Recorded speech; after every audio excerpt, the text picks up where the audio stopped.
என்ன பயங்கரமா ஆக்ட் பண்ணிட்டீங்க போல இருக்கு. ரிஷி சார் போன்லயே உங்களை அப்படி பாராட்டி தள்ளுறாரு. பின்ன பாராட்ட மாட்டாங்களா? அந்த பொண்ணு நாங்க போட்ட சத்தத்துல அப்படியே ஆடி போயிடுச்சு. அடுத்து என்ன பண்றதுன்னு தெரியாம திக்கு முக்காடியில நின்னுச்சு. அதை விட அந்த துணிகளை பார்த்ததுமே இந்த துணி என் கடையில வாங்கினது இல்லன்னு அடிச்சு சொல்லிடுச்சுப்பா.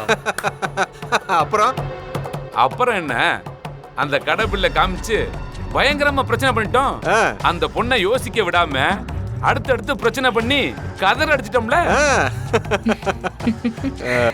3 பேரும் சூப்பரா அடிச்சு போலீஸ்காரர்கிட்ட பாராட்டு வாங்கிட்டீங்க. ரொம்ப பெரிய விஷயம். கூடவே சேர்த்து அறையில வாங்கினேன். என்னையா சொல்ற? அறை வாங்கினியா? ஆமா.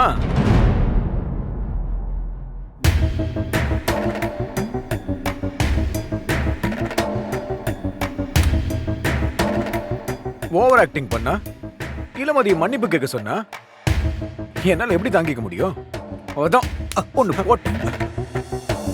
ஐயோ, இந்த போலீஸ்காரனை புரிஞ்சுக்கவே முடியலையே. சொன்னதை செஞ்சாலும் அடிக்கிறான், செய்யலனாலும் அடிக்கிறான். இவங்கிட்ட நான் மட்டும் தான் அடி வாங்குறேன்னு நினைச்சா நடிக்க வந்து இவங்களையும் போட்டு அடிச்சிருக்கானே.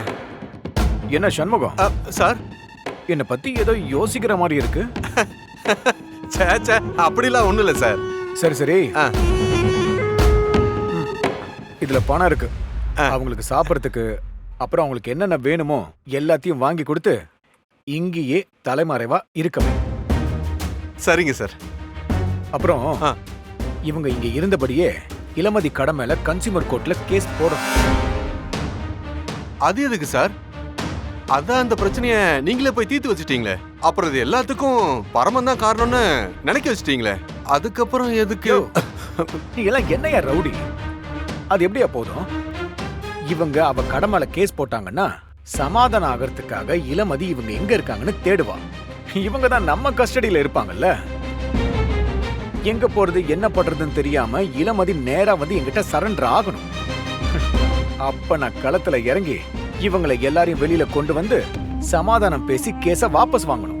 அதுக்கப்புறம் லைஃப் முழுக்க இளமதி என்ன மறக்கவே மாட்டாயா? காலம் முழுக்க உங்களுக்கு நன்றி சொன்னாலும் பத்தாதுன்னு என்கிட்ட சொல்லுவா. அதுக்கப்புறம் அந்த பரமனை வெறுத்து அவ வீட்டை விட்டு அடிச்சு துரத்துவா. இதுதான் எனக்கு வேணும். சார், நீங்க வேற லெவல்ல யோசிக்கிறீங்க சார். சார், நிஜமாவே நான் கூட இப்படி எல்லாம் பிளான் பண்ண மாட்டேன் சார். இந்த பிளான்ல நிச்சயமா இளமதி உங்க பக்கம் தான் சார். இந்த பரமனோட கெத்து, ரவுடி பையங்கிற பேரு எல்லாம் போய் வெத்து பயலா நிப்பான் சார். சரி சரி, இவங்களை எங்கேயும் விட்டுறாம பத்திரமா பாத்துக்க. அவங்களுக்கு என்ன வேணுமோ எல்லாத்தையும் நீயே பக்கத்துல இருந்து வாங்கி கொடு. Okay okay sir. என்ன புது நம்பரா இருக்கு சார்? நீங்க போலீஸ், பப்ளிக் ஏதாவது பிரச்சனைன்னு போன் பண்றாங்களா என்னவோ, அட்டன் பண்ணி பேசுங்க சார்.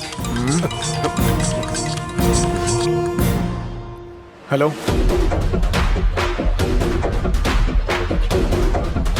Okay sir. என்ன சார், ஏதாவது பிரச்சனையா? அதெல்லாம் உனக்கு அப்புறமா நான் சொல்றேன். நான் சொன்னதெல்லாம் ஞாபகத்துல இருக்கட்டும். மத்தவங்க கண்ணுல இவங்கள படாம பாத்துக்கோ.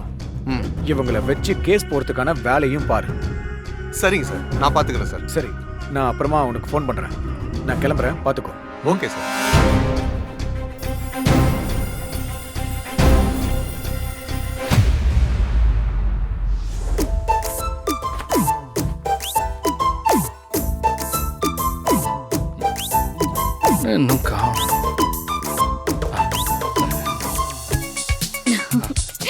என்ன தங்கச்சிமா, எவ்வளவு நேரமா வெயிட் பண்றது? எல்லாம் ஓகேவா? என்னண்ணா, எதுக்கு இவ்ளோ அவசரப்படுறீங்க?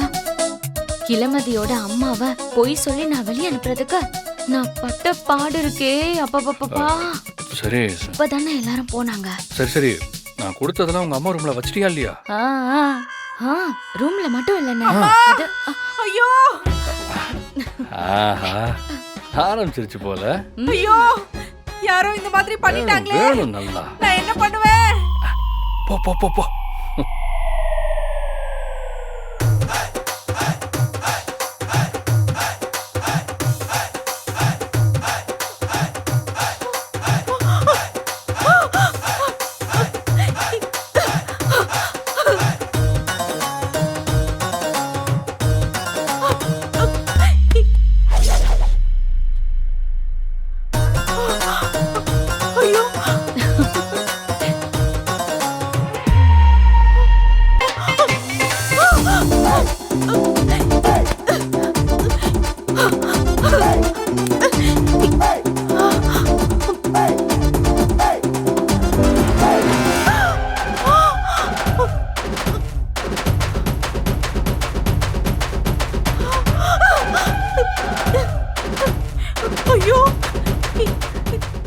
யாரோ செய்வன செஞ்சு வச்சிருக்காங்களே.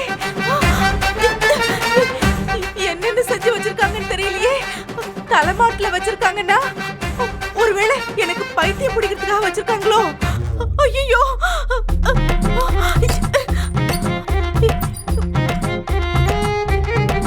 என்ன கபோர்டு கதவு திறந்திருக்கு.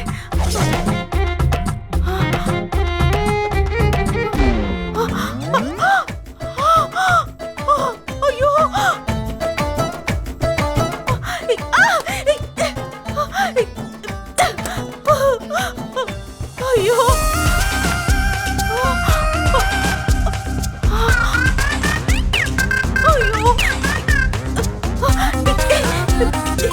என்னது?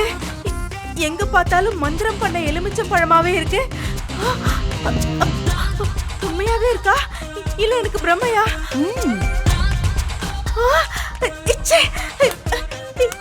நிஜம்தான். கையில மந்திரம் பண்ண மையெல்லாம் ஒட்டி இருக்கே. இது யாரோட மண்டை ஓட்டு மயில செஞ்சதோ? ஐயோ, முதல்ல கை கழுவணும். கையை கழுவணும்.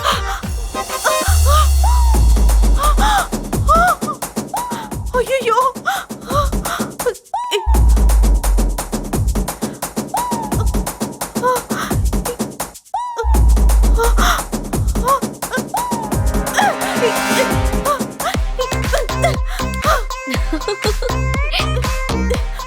ஐயோ, எங்க போனாலும் மந்திரிச்சு வச்ச எலுமிச்சம் பழமாவே இருக்கே. அந்த பரமந்தா அந்த குடுகுடுப்புக்காரங்கிட்ட மந்திரம் எல்லாம் கத்துக்கிட்டேன்னு சொன்னான். ஒருவேளை அவன்தான் இப்படி என்ன சுத்தி சுத்தி மை தடவுன எலுமிச்சம் பழத்தை வச்சிருப்பானோ? ஐயோ, ஐயோ, என்ன பண்றது? அம்மா, படபடன்னு இருக்கே. ஐயோ, ஐயோ,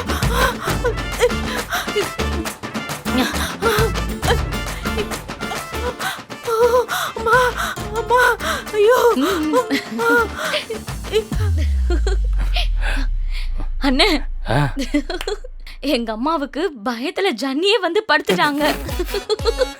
என்ன தங்கச்சிமா அது 5 எலுமிச்சம்பழத்துக்கே எப்படின்னா இன்னும் கைவசம் ஒரு முட்டை எலுமிச்சம் இருக்கே. அப்ப அதெல்லாம் என்ன பண்றது? சரி, நான் சொல்றபடி வைங்க. அது கைப்புள்ள தங்கச்சிமா, நீ உங்க அம்மாவை கவனி. ஒரு முக்கியமான போன் பேசிட்டு வந்துடுறேன்.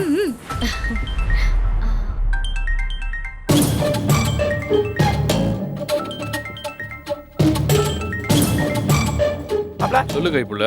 இவங்களை தூக்கி கொண்டு வந்து வச்சாச்சு. இன்னும் கொஞ்ச நேரத்துல அந்த போலீஸ் இவங்களை தேட ஆரம்பிச்சிருவாங்க. என்ன பண்றதா இருக்க மாப்ள? யோ கைப்புள்ள, இந்த ரிஷி நம்ம நினைச்ச மாதிரி இல்லையா? பயங்கர கிரிமினல் வேலைலாம் பாக்குறான்.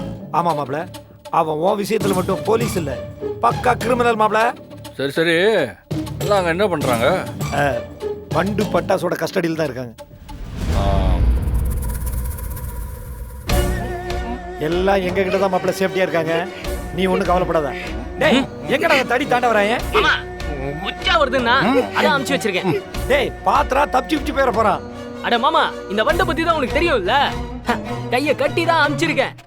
கையை கட்டி அனுப்புனியா? யாருடா நீங்க? எதுக்காக எங்களை கடத்திட்டு வந்தீங்க?